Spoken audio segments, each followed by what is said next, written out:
Hello, I'm Andy Kerwin, and I'm going to help us to try to get a better understanding of the grade methodology as we move to utilize that methodology for making practice management guidelines through EAST. And my topic today, I'm going to focus specifically on rating the evidence, which is a key step prior to making our recommendations. I have nothing to disclose as it pertains to this presentation. So what I really want to try and do is spend the next few minutes giving you a brief introduction to grade methodology for rating the evidence. And it's a little bit different than what we're used to in the past. And it can seem overwhelming and complex, but I think if we spend a few minutes just kind of breaking it down and looking at the pieces of how we rate that quality of evidence, we'll get a better understanding and help us to make better guidelines. So when we rate the evidence using the grade methodology, there are really four levels of quality of evidence that I've shown here on the table. The left is the list the quality ranging from high to very low, and the right side of the table shows the definition of what that level of evidence is. A lot of times older systems have used letters for describing the quality of evidence, but really it's better to use these terms high, moderate, low, and very low. And as we make our guidelines, we must consider the estimate of each effect and whether these estimates are likely to be correct. And the final rating of overall evidence quality occurs in a continuum of confidence of the validity, the precision, the consistency, and the applicability of the estimates. Now, the one thing about this is it's a very subjective process that the group can go through.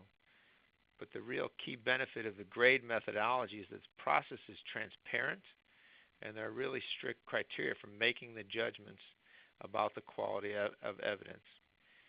There can be disagreements about the grading of the evidence, but it's that transparency of this methodology that really helps to provide the strength of this methodology when we're developing practice management guidelines.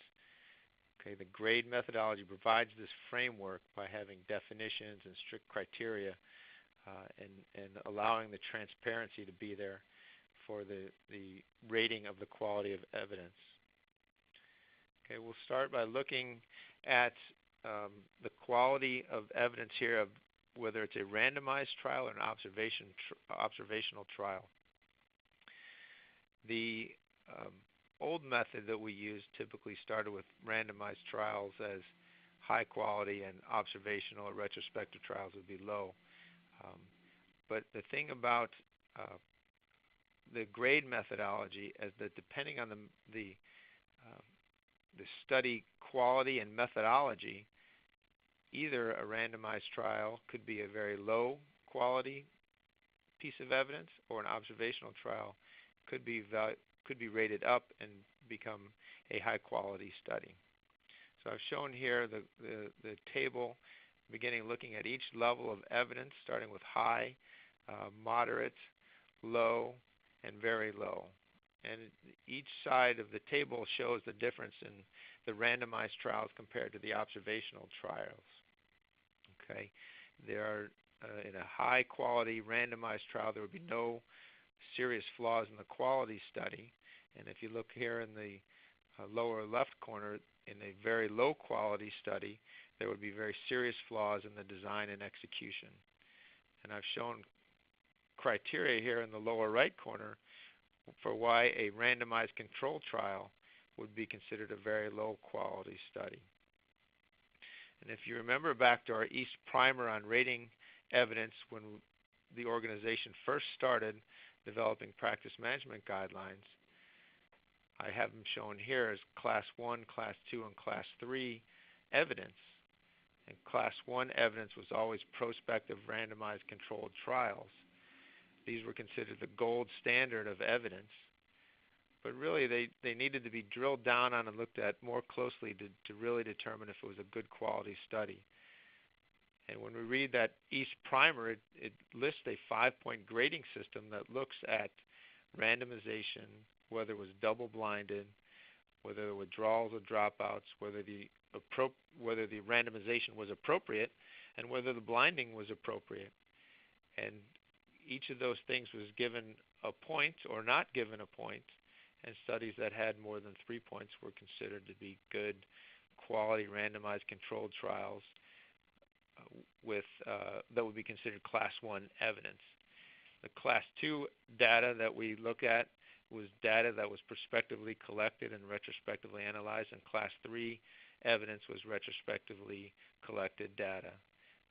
And these would be examples of large case series or registry or database reviews or expert opinions, as opposed to a randomized controlled trial. So that's the difference between the East original quality of evidence rating system and the grade methodology. Now when we look at the quality of evidence, the 4 qualities of evidence, it's important that we judge those and make a decision. Are they good quality studies that can be considered high quality evidence, or if they're not, there's a lot of bias in there that allows them to be downgraded to lower studies. And I've shown this table here that helps us to understand the reasons why we would rate a study up or rate a study down. And so if we start with a randomized trial, these are typically going to start as high quality evidence. And if you look at this column here, there are 5 reasons why we might lower the quality of evidence and take a randomized controlled trial down from a high quality evidence to moderate low or very low. And those are listed there. There's risk of bias, inconsistency, indirectness, imprecision, and publication bias. I'll talk more about that in the next few slides. The same way we would look at an observational study would start as a low quality study, and based on those 5 things it could be considered or downgraded to a very low quality study and not be as helpful in helping us come to a recommendation. Now additionally, besides those 5 reasons to rate down the quality, there are reasons to rate up the quality, which I've shown here on the very far right side of the table here. There are the reasons that are there. There are 3 reasons that we might rate the quality up, and again I'll go through those in a little bit. Those are a very large effect, a dose response that is very large, or the evaluation of all plausible confounding factors that are well thought through, and we can still have confidence in the effect that was shown in the study. Okay, so again, 5 reasons to rate the quality of a study down, and 3 reasons to rate the quality of a study up. And so again, we would start with a randomized trial as a high quality study, an observational study as a low quality study. So I want to take the next few slides to kind of go through each of those things in a little bit more detail to make sure that we understand those things. Again, so 5 reasons to rate the evidence down that I've listed there. And let's begin to look at those one by one. So a risk of bias or the study limitation. Many times these things are written out in our papers that we write, and they're explained in the discussion section of a paper. So if you had a randomized controlled trial, the 5 reasons I've listed there would be lack of allocation concealment, which is really the investigators trying to determine prior to the actual randomization process what treatment arm a patient may go into. And there are plenty of reports of that where the randomization process really wasn't protected prior to the patient being enrolled in the study. Lack of blinding or appropriate blinding, patients that get lost to follow-up, or selective outcome reporting, or stopping early for a benefit may lead to risk of bias in there. On the right side of the slide, I've listed the reasons that a observational study may have bias within the methodology of that study. Those are the eligibility criteria, flawed measurements, failure to control for all confounding variables in there, and an incomplete follow-up period after the patients are enrolled in the study. The second one we would look at in terms of a reason to rate the quality down would be inconsistency. And this is evaluated based on the similarity of point estimates, the extent of overlap of the confidence interval, or the statistical tests of heterogeneity that we would look at to determine about inconsistency. And again, so if you would evaluate this study and you saw that there was large inconsistency, then you would want to rate that study down in terms of its quality. The third one to look at is indirectness, and there are two types that can really occur.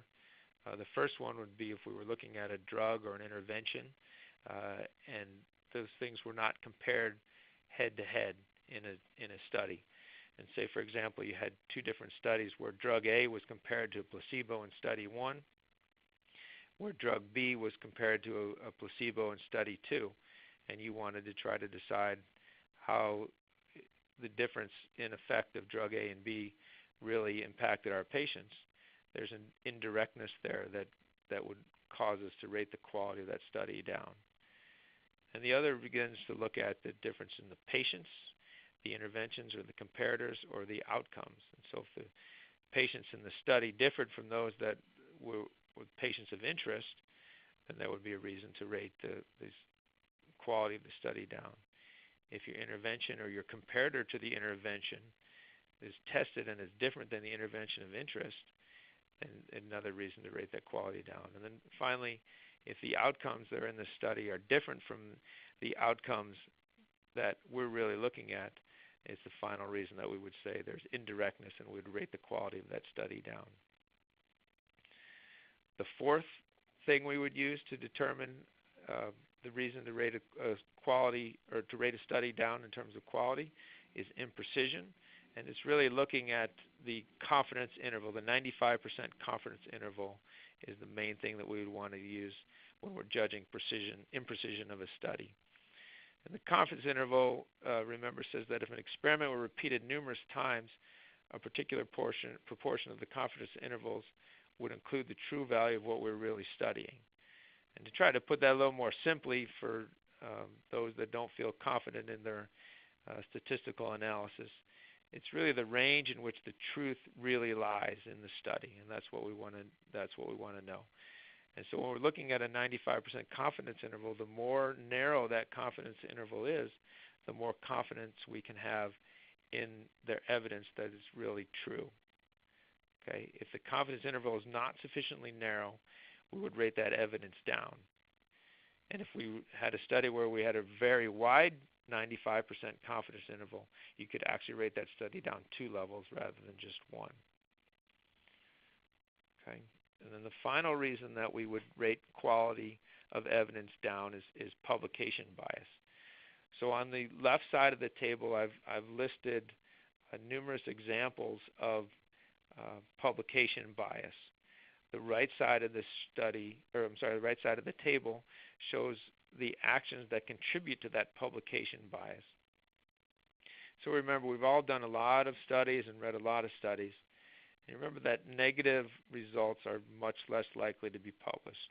And that's especially true if those negative results are coming from an industry-sponsored trial.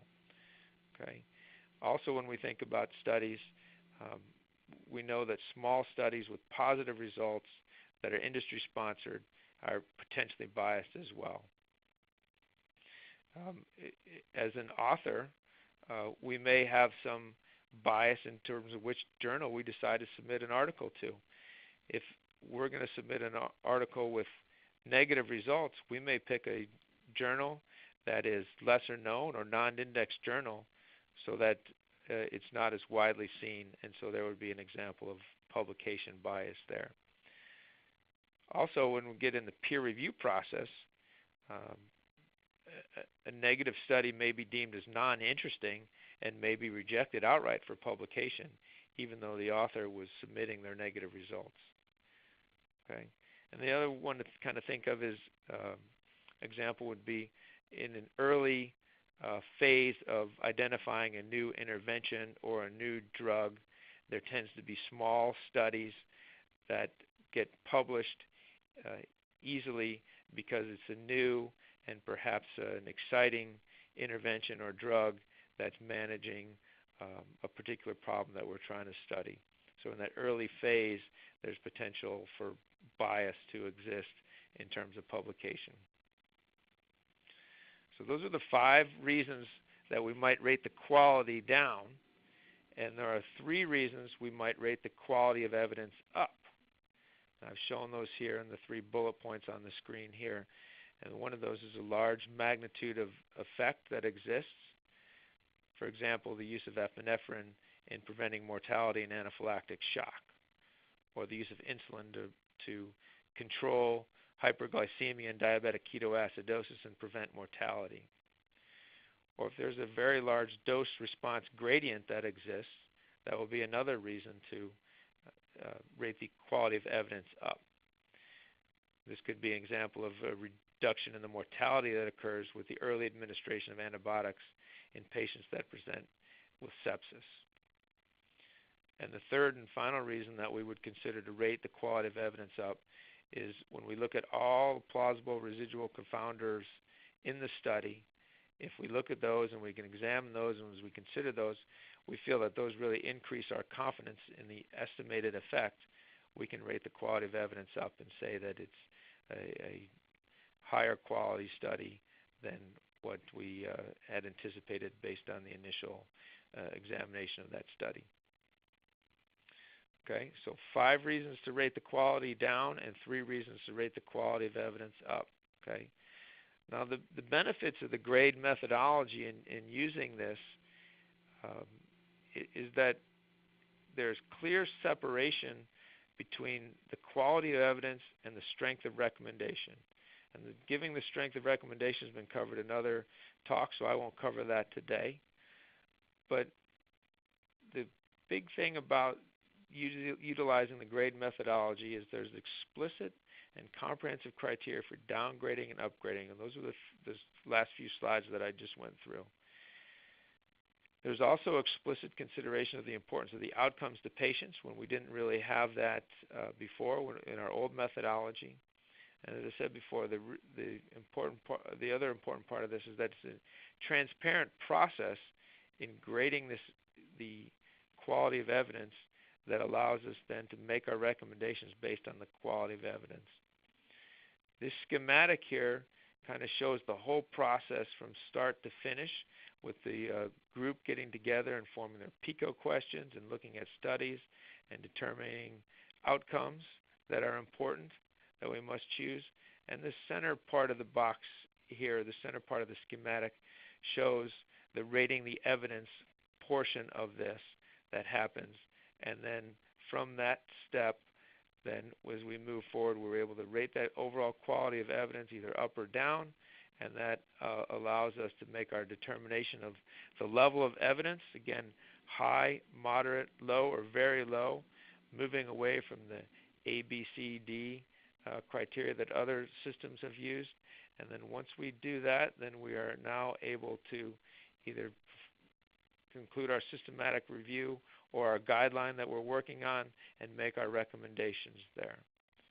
And so this little simple schematic here talks or kind of tries to pull it all together and show us how we would analyze the evidence and utilize the evidence that we've looked at and determine the quality, and moving away from this old system where just simply because a trial was a randomized controlled trial was a high-level recommendation, and just because a study was an observational study was a low-level recommendation.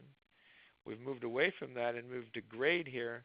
Now where we look at quality of evidence is very important, but you can see that it also has to intersect with the patient's values and preferences and the balances between the benefits, harms, costs, and burdens that go along with that treatment that we're investigating. And that's really the benefit of the grade methodology. So where can we get more information about the grade methodology? I've shown the websites here. The gradeworkinggroup.org has a lot of information. Our EAST website, if you go to there and click the link into the practice management guidelines sections, you can find many of these articles here that are referenced throughout my talk here. I've shown you a little clip of what one of these might look like when you're looking for them. Coming from the Journal of Clinical Epidemiology in 2011, there was a series of 10 or 11 articles that were published that talked about each step of the grade methodology along the way and explains it very well with some in-depth examples so that it's much easier for us to understand. So I hope what I've gone through today helps you to understand how we utilize the grade methodology in rating the evidence to determine whether that evidence should be rated up in terms of quality or rated down in terms of quality. And then once we understand that, then we would use those reviews of the evidence to make our recommendations for our guidelines. I thank you for your attention today, and I look forward to more great work from East in practice management guidelines.